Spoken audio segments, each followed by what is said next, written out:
Hello everyone, welcome back to a grammar lesson. This is me Malar, your English tutor. இன்னைக்கு நம்ம short and sweet ஒரு grammar lesson பார்க்க போறோம். அது என்ன அப்படினா adverbs of frequency பார்க்க போறோம். அப்புறம் வந்து அதோட tips and tricks நம்ம பார்க்க போறோம். ஓகே. adverbsல வந்து நிறைய kinds இருக்கு. adverbs of place, adverbs of manner, adverbs of time, adverbs of frequency, adverbs of degree. So இந்த மாதிரி வந்து நிறைய kinds இருக்கு. இன்னைக்கு நம்ம என்ன பார்க்க போறோம் அப்படினா adverbs of frequency. Okay, if you are ready, let's get started.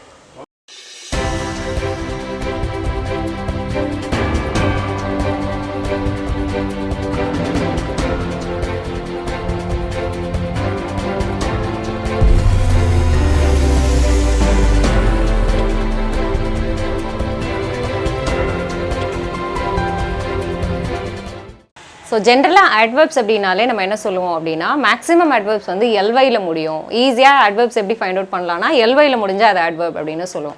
For example beautifully, rarely, slowly, so இந்த மாதிரி வந்து எல்வையில் முடிகிறது அப்படின்னு சொல்லுவோம். இது தவிர்த்து வந்து ஃப்ரீக்வன்சி adverbs அப்படின்றது எந்த மாதிரி இருக்கும் அப்படின்னா நம்ம சென்டென்ஸில் நம்ம பேசும்போது நம்ம எப்போவாவது நீ வந்து ஜிம்முக்கு போவியா அப்படின்னு சொல்லி கேட்டால் ஆமாம் எப்போவுமே போவேன், டெய்லி போவேன் அந்த மாதிரி சொல்கிறது.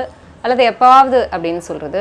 இப்போ நீங்கள் ஸ்மோக் பண்ணுவீங்களா அப்படின்னு கேட்டால் ரேர்லி எப்போயாவது அப்படின்னு சொல்கிறது. ஸோ அடிக்கடி, வழக்கமாக, ஆல்வேஸ் இந்த மாதிரி சொல்லுவோம். இதுதான் வந்து ஃப்ரீக்வன்சி adverbs அப்படின்னு சொல்லுவோம்.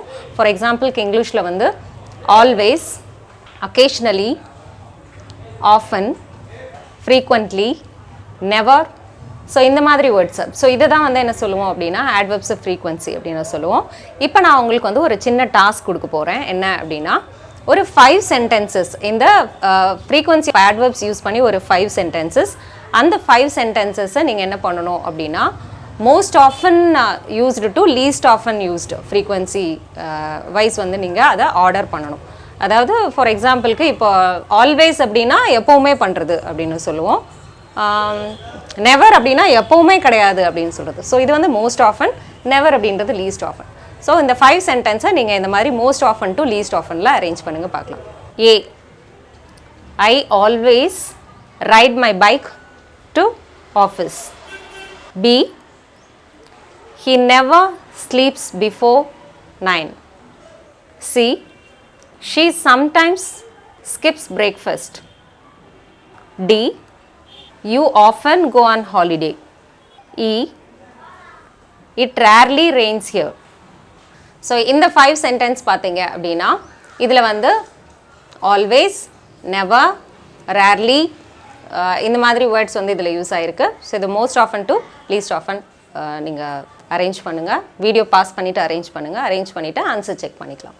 10, 9, 8, 7, 6, 5, 4, 3, 2, 1.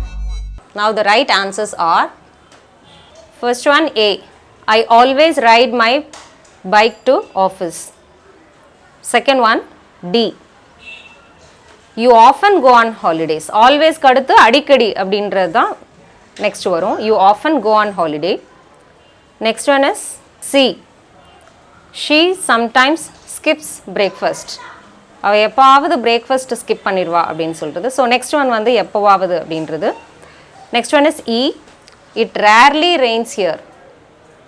இது அரிதாக இங்கே மழை பெய்யும் அப்படின்னு சொல்கிறது. இங்கே அரிதாக, இந்த அரிதாக அப்படின்றதா இங்கே frequency adverb. And last one is he never sleeps before 9. So இதில் வந்து இந்த நெவர் அப்படின்ற வேர்டு தான் வந்து frequency adverb, least frequency of adverb. ஒருபோதும் அவர் வந்து 9 மணிக்கு முன்னாடி தூங்கினதில்லை அப்படின்றதான் இந்த சென்டென்ஸோட மீனிங். ஸோ இந்த சென்டென்ஸில் adverbs ஆஃப் ஃப்ரீக்வன்சி அப்படின்றது ஆல்வேஸ், நெக்ஸ்ட்டு ஆஃபன், அதுக்கப்புறம் வந்து சம்டைம்ஸ், அப்புறம் சம்டைம்ஸ்க்கு அடுத்து ரேர்லி, அதுக்கப்புறம் நெவர், ஒருபோதும் இல்லை அப்படின்றது. ஸோ இதுதான் வந்து adverbs of frequency. Now it's time for Malar's tip. இன்றைக்கி என்னோட டிப் என்ன அப்படின்னா இந்த adverbs ஆஃப் ஃப்ரீக்வன்சியை பர்டிகுலராக எங்கே யூஸ் பண்ணணும் அப்படின்னா நெக்ஸ்ட்டு சப்ஜெக்ட் யூஸ் பண்ணணும். இந்த 5 சென்டென்சஸ்லேயும் பார்த்தீங்கன்னா நெக்ஸ்ட்டு சப்ஜெக்ட் யூஸ் ஆகிருக்கும். இந்த சென்டென்ஸை எப்படி சொல்லக்கூடாது அப்படின்னா I always go by bike to office. இது வந்து கரெக்டாக. இது வந்து எப்படி சொல்லக்கூடாது அப்படின்னா I go by bike to office always. அப்படின்னு சொல்லக்கூடாது. ஆல்வேஸ் த லாஸ்ட்ல யூஸ் பண்ணக்கூடாது. ஓகே. அண்ட் டிப் நம்பர் 2 என்ன அப்படின்னா, இந்த நெவர் அப்படின்ற வேர்ட் இருக்கு இல்லையா, இந்த நெவர் அப்படின்ற வேர்டை நம்ம இதுக்கு வந்து நம்ம பாசிட்டிவ் ஸ்டேட்மெண்ட்டுக்கு நம்ம என்ன ரூல் ஃபாலோ பண்ணுவோமோ அதுதான் யூஸ் பண்ணுவோம். அதாவது ஒரு அஃபர்மேட்டிவ் சென்டென்ஸ்க்கு நம்ம என்ன ரூல் ஃபாலோ பண்ணுவோமோ அதுதான் யூஸ் பண்ணணும். நெவர்னா ஒருபோதும் இல்லை அப்படின்ற மீனிங் தான் வரும். பட் இதுக்கு வந்து negative did not, do not, does not அந்த மாதிரி வேர்ட்ஸ் யூஸ் பண்ணக்கூடாது. ஹீ நெவர் ஸ்லீப்ஸ் பாசிட்டிவோட ரூல் யூஸ் பண்ணணும். ஓகே.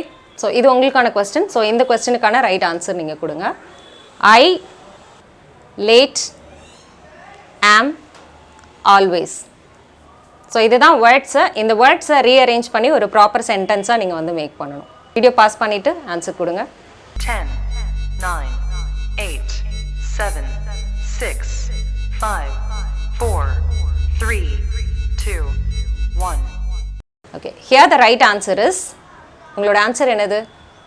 ஐ ஆல்வேஸ் ஆம் லேட் அப்படின்னு எழுதியிருந்தா தட் இஸ் இன்கரெக்ட். இந்த சென்டென்ஸில் பர்டிகுலராக ஐ ஆம் ஆல்வேஸ் லேட் அப்படின்னு சொல்லணும். நான் எப்போவுமே லேட்டாக வருவேன் அப்படின்னு சொல்லும்போது ஐ ஆம் ஆல்வேஸ் லேட் அப்படின்றதான். பிகாஸ் இங்கே வந்து பி வேர்ப் யூஸ் ஆயிருக்கு. பி வேர்ப் யூஸ் பண்ணும்போது பி வேர்புக்கு அடுத்து தான் இந்த ஃப்ரீக்வன்சி அட்வர்ப் யூஸ் பண்ணணும். So this is the tip. இது வந்து உங்களுக்கு ஹெல்ப்ஃபுல்லாக இருக்கும் அப்படின்னு நினைக்கிறேன். ஸோ இந்த லெசனை வந்து பர்டிகுலராக வந்து காம்படிட்டிவ் எக்ஸாம்ஸ் எழுதுகிறவங்க எல்லாருக்கும் நீங்கள் ஷேர் பண்ணலாம். இது ரொம்ப ஒரு ஈஸியான ஒரு லெசன், சிம்பிள் அண்ட் எஃபெக்டிவ் லெசனும் கூட. இனிமேல் நீங்கள் சென்டென்சஸ் எழுதும்போது இந்த adverbs of frequency வந்து கரெக்டாக யூஸ் பண்ணுவீங்க அப்படின்னு சொல்லி நம்புகிறேன். Thank you so much for clicking this video. Meet you soon with another interesting lesson in the next video. Till then, you take care. It's bye from Malar. See you. Bye-bye.